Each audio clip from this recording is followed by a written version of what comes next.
Want to hit a date right now? A what? February 18th, 1952. It's the date you won your very first Emmy.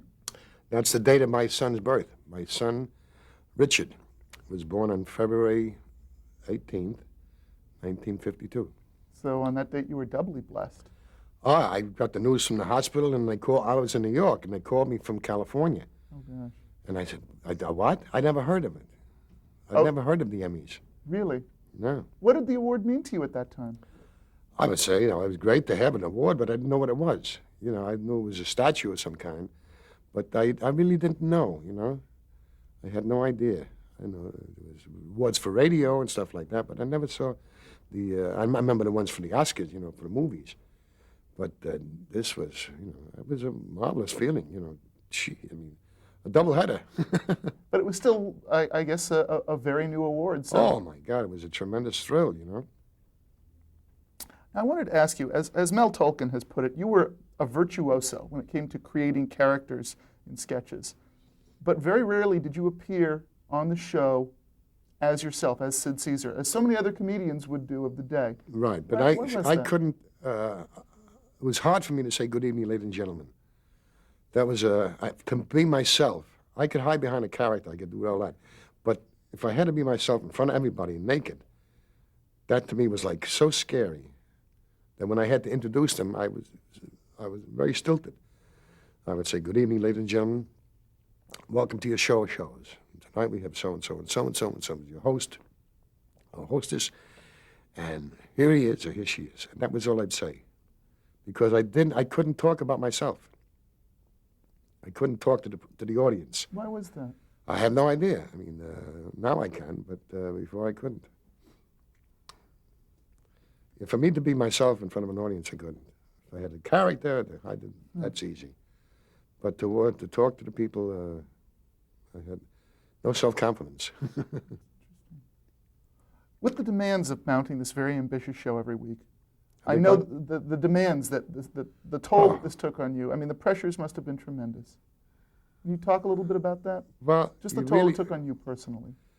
The whole thing about when you're writing and you're doing a show every week for 39 weeks, and that's is to sleep. How do you get to sleep? You come home from the first day's writing on Monday. Monday night you come home and go, oh, yeah, well, maybe in a week's do it. No, I'll do it this way. Do it that.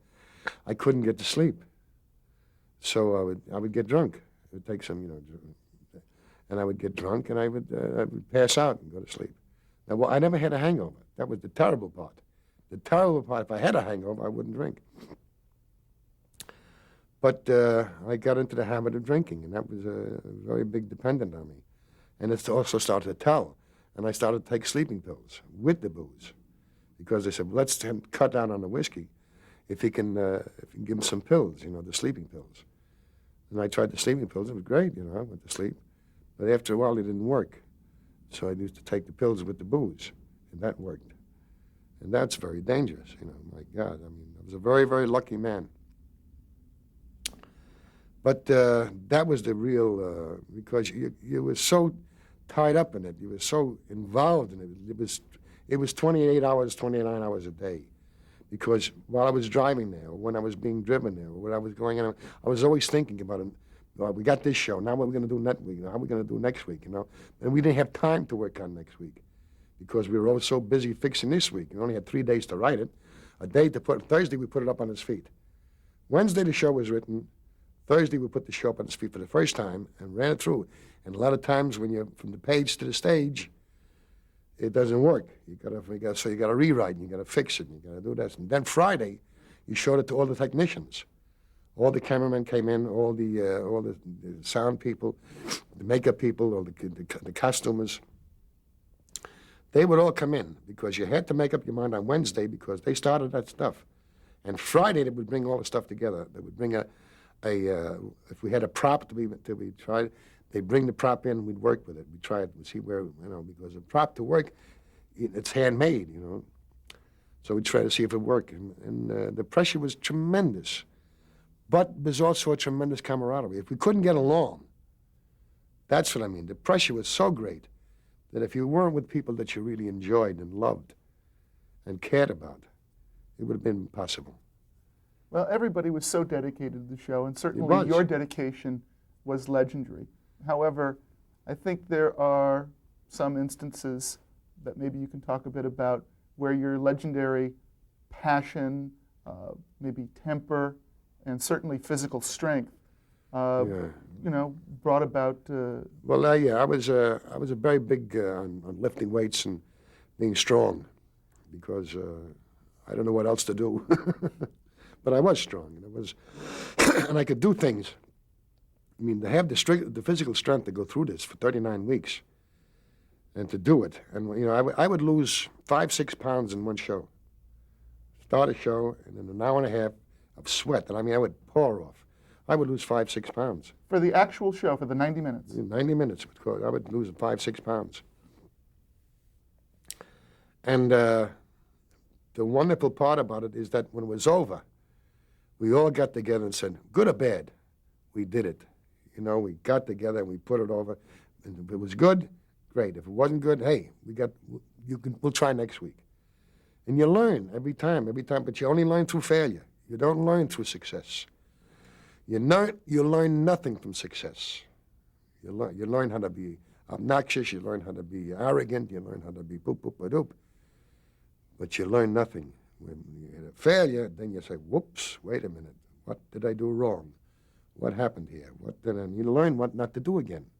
Are there any notable anecdotes from when tempers maybe got a little bit high? Well, there was one time, and we were changing theaters. We were going from the what was it? It was the Hearst built the theater, the Colonial Theater, not the Colonial Theater. It was another theater, International Theater on 59th Street. Because we did it not from a studio, we did it from a theater, a regular legitimate theater. We had a balcony, we had, and we went to this other theater. We went to we moved from that little theater, which was about 1,500 seats. We moved to the sister theater of Radio City, the Center Theater. Now, the Center Theater had 5,000 seats. 5,000. And I looked at the stage, which was enormous. I mean, you had to close it in, box it in. And I said, I'm going to do pantomimes here.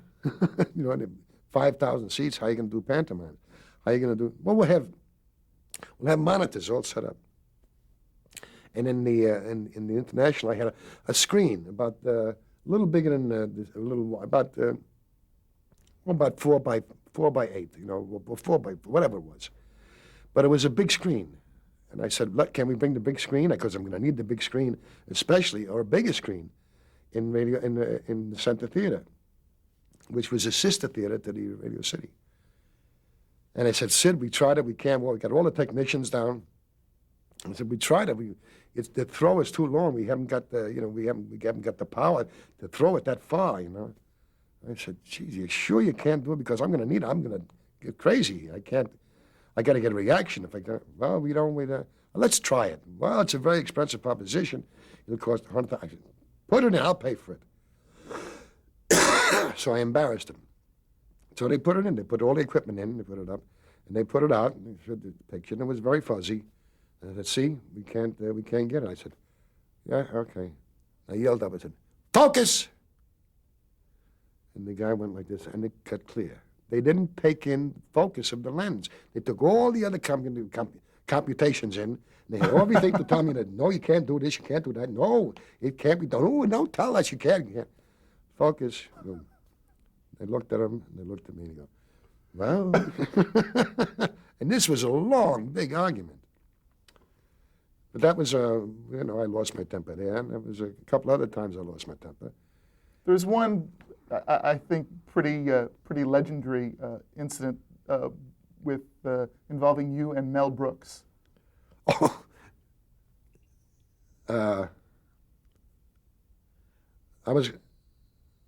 Well, a couple incidents. There was one incident where I was going downtown after the show to see Zero Mostel in the village gate, wherever it was. He was down in the village. I wanted to see him. So we went down there, and I had just gotten a brand new Cadillac. Now, a Cadillac, brand new, it was like, wow. A brand new Cadillac, it was like, oh my God. And I drove it down. They delivered me to the backstage door, and I drove it down to the village. And I parked the car, and it was a fire hydrant, so I parked away from the fire hydrant.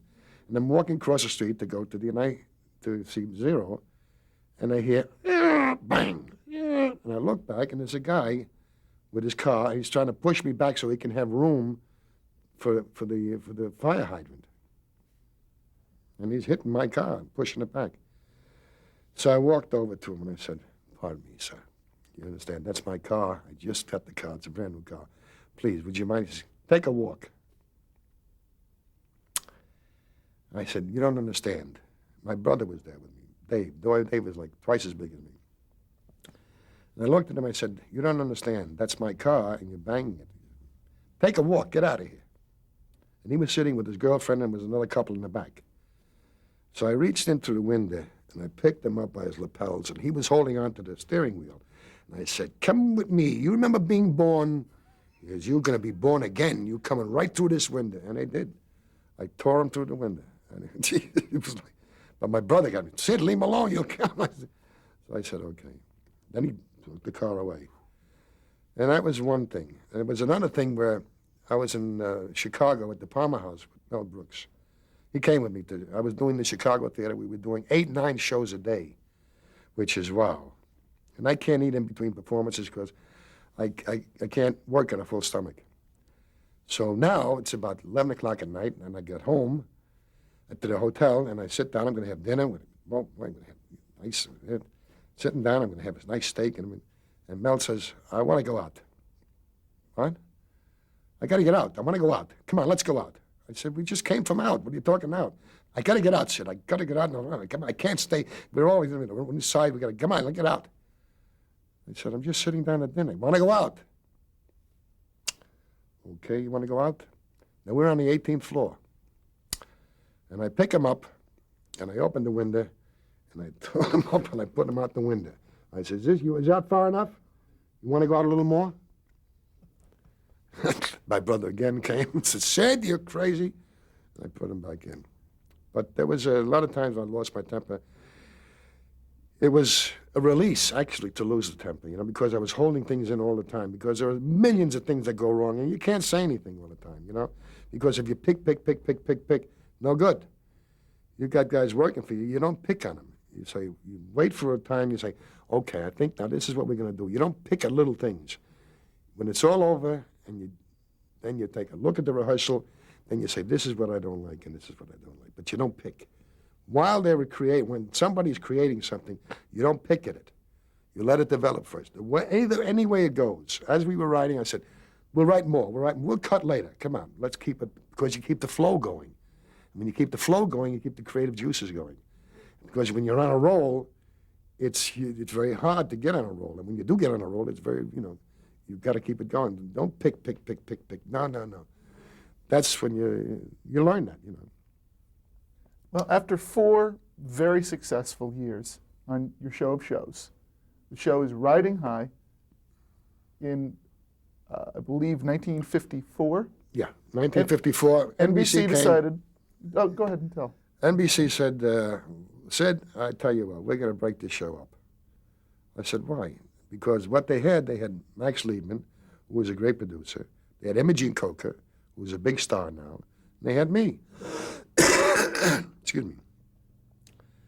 And they said, "We got 3 shows here. What are we putting it all together? We're wasting all this talent on one show?" That's the way they thought. We get 3 shows. I said, "What are you talking about? You break this up? Hey, that's enough. The ratings are not that great anymore." And it was a great rating. We were still in the top 10, and they took it off because they wanted 3 shows. Max would do specials, what they call them, spectaculars. That was the first time they called spectaculars. Max would do spectaculars. Imogene would have her own show, and I would have my own show. How did you feel about this decision? I said, it's got a winning combination. What are you breaking things up? What for? 4 years, that's it? That was the decision that came down. And that's what it played. That was the beginning of me when I did Caesar's Hour. I did another show, and I took the writers with me. Mel Brooks went with Imogene, and unfortunately, she only lasted half a season. And I went on to do Caesar's Hour for 3 more seasons. But after that, I was a wreck. I was too much. 10 years of being on television every week, 39 weeks a year, live, takes a toll. So I went through about 1962, 63, and then I said, it's enough. Now, you may have felt that at the time you were a wreck, but Carl Reiner has said that he feels that the material on Caesar's Hour was even better than the work that you were doing on Show of Shows. Oh, yes, because it was another graduation.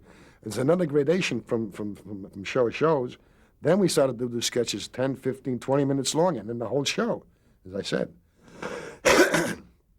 We did one show where I was Maurice Hart. I was the great Broadway producer, and I did everything. I painted the scenery. I wrote the sketch. I wrote the show. I wrote the music. I wrote the lyrics. I wrote the sketch. I wrote the sketch. I did the costumes. I painted the scenery. I was everything, you know. And Nanette was a girl in the chorus, and she used to call me Morris. I said, not Morris, it's Maurice. This is Nanette Fabre. Nanette Fabre, yeah. She became the new Imaging Coca. And she was great. She really was. She was sensational. Now, initially, when you undertook doing Caesar's Hour, was there any kind of separation anxiety to be away from Imogene or away from Max Liebman? Oh, sure, because now you're on your own, you know. You're flying by yourself. You don't have anybody to consult with, you know, but I had the writers. You know, that was my base. I had the writers. Now, the writing staff on Caesar's Hour is really that legendary room. Who were the writers in that room, and talk a little bit about that writer's room? Well, in one room, there was Mel Tolkien, Lucille Carlin, Neil Simon, Carl Reiner, Mike Stewart, Larry Gelbart, and Woody Allen, and Soma Diamond. And they were all in the same room. And we all pitched, we all wrote together.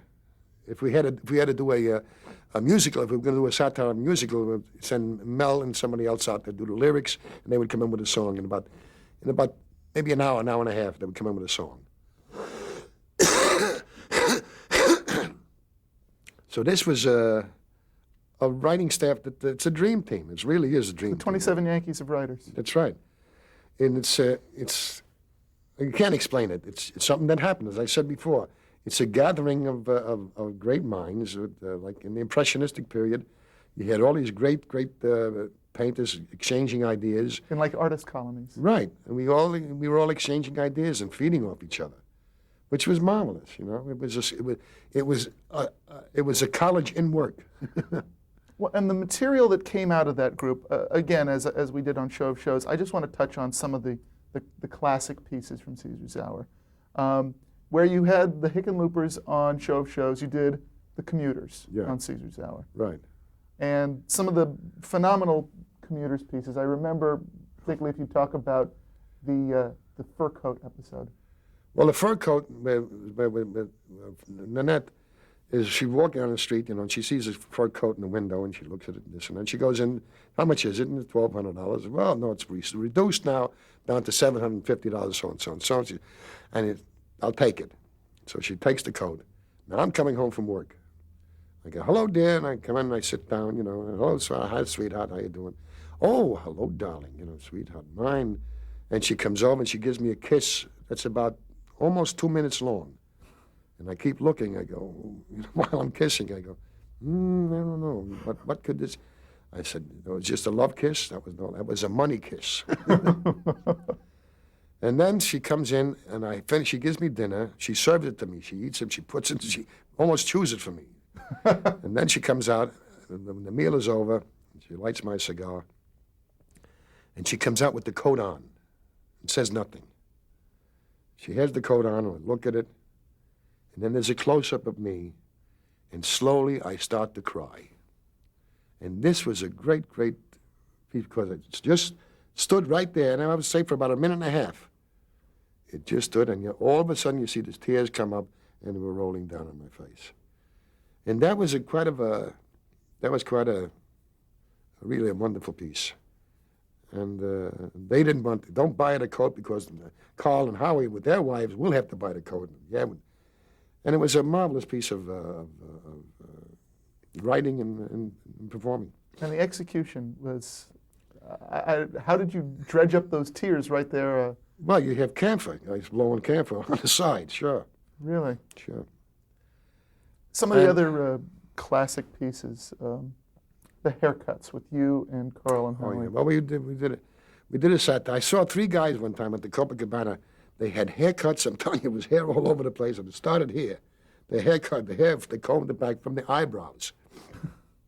These are the early rock and roll singers. Yeah, early rock and roll. And we said, what's the wildest name we can get? The 3 haircuts, okay? And we sang one song, you are so rare to me, so very rare to me. You are so rare to me, 'cause you are rare. You are so rare. That was the whole thing. You are rare to me. And we had this, the special choreography, boom, boom, boom, boom, boom, boom. And then we did a show, it was, Aggravation Boulevard, which was a satire of Sunset Boulevard. And we did this thing about the guy who's a great, great silent movie star. And he's talking, and they're going to make a movie now. They're going to make a talkie, because talkies come in, we'll scrap this picture, and we'll make another, we'll make it in sound. Oh, you know what, you realize, and I haven't said a word this whole time. They said, you realize Rex Handsome was my name. Rex Handsome. You realize, Rex, what sound will mean to you when you'll hear the roar of cannons, you'll hear birds, you'll hear everything growing. And I say, at last, the world will hear my voice. They'll hear Rex Handsome talk. I'll talk. And that was the beginning of a sketch that went for about 40 minutes. That was quite a sketch. Another one of the classic pieces was the Pagliacci. Well, that was the satire. aria. That was we did a takeoff of, we call it Galopacci, and we did the arias, but we did the arias of, as I said before, I did the one aria, Io so mi, it's about the lover and this and that, and she's cheating on me and I don't know it. And then they tell me about it, and then I sit down and I start the arioso. Boom, boom, boom, boom, boom. Dee-da-da-da-da, dee-da-da-da-da, dee-da-da-da. Voglio dire, con Tullio lo faccio così, un poglio su vai, voglio che vai. Just one of those things. Now, what I was doing, I was at the makeup table, and this actually happened. I'm at the makeup table, and I got the pencil, and I'm going to draw the tear, and the pencil breaks, but it made a line. So I took the brush, the makeup brush, put some black, and I continued the line. Then I drew another line while I'm singing. Then I put another line across here, another line across here, and I started to play tic-tac-toe on my face from nowhere. I don't know why I did it. I just said, "That's it. I'll do it. What the hell? What could it cost?" Ad lib on the air. Right on the air. That's live, and I never did it in rehearsal. I never did it because when the pencil broke, it was like, "What do I do?" And I followed the line. I put another line. And that was just on the spur of the moment. But that was, the spark. It happens. One of the other great silent movie pieces that I remember was A Drunk There Was. Well, A Drunk There Was a tremendous piece. It was. I had a drinking problem. I had a drinking problem. And I wanted to do a drunk. I used to get a lot of my material. I would go to the Modern Museum of Art and see the movies of all the movies of Wallace Beery, all the movies of Charlie Chaplin, all the movies. I saw, what was it? I can't remember the name of it. Stella Dallas. I saw the movie Stella Dallas, where she's her daughter becomes a big celebrity, an aristocrat. And this is what I did. I said. It comes in, and one time I said, and I came in from work, and I said, congratulations on your anniversary, my anniversary, your birthday, my birthday, the kids together. And we drank, and the boss comes in, he says, hey, let's have a little celebration. And he takes out a bottle of whiskey, and he goes, no. I said, no, I never drink, and I never drank. So he takes a little bit, one shot won't hurt. And then the card said, little did he know this was the shot heard around the world.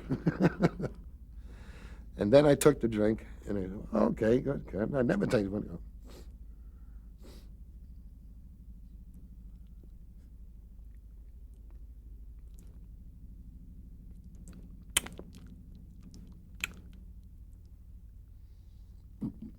and the glass and everything went down.